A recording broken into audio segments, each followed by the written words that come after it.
Today, the Auditor General revealed that the Prime Minister paid almost $20 million to GC Strategies for his Arrive scam. This two-person consulting company working out of their basement performed no actual IT work on the app. This amount is double what the government previously reported. Will the Prime Minister admit that he rigged the system to pay well-connected Liberal insiders while fleecing taxpayers? Terrible, terrible. The Honourable Minister for Public Works.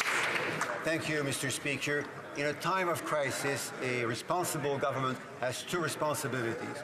First, to protect the health and safety of its citizens. Yes, Second, exactly. to ensure the efficiency of its internal system. What we know from COVID-19 is that a daily cost of $1 billion in economic cost to Canadians occurred every day. What we also know that hundreds of people were dying every week.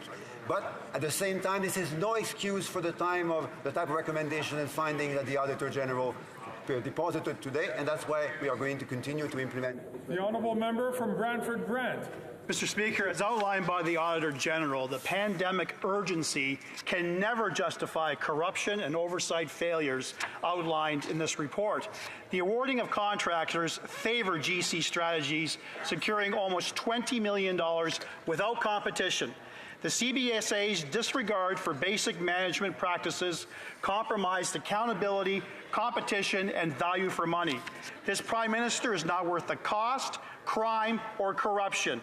Will fleeced Canadian taxpayers get their money back? Hear, hear. The Honourable Minister for Public Safety. Mr. Speaker, I agree with my colleague that a global pandemic and the rush to put in place a series of measures to protect the health and safety of Canadians does not exclude public servants from following the appropriate contracting rules that are in place. So, Mr. Speaker, we agree with the Auditor General when she says that those rules were not followed in a way that was acceptable. And, Mr. Speaker, as we've said, we're putting in place, and we already have put in place, a series of measures to ensure that this circumstance is never repeated again. Check them out.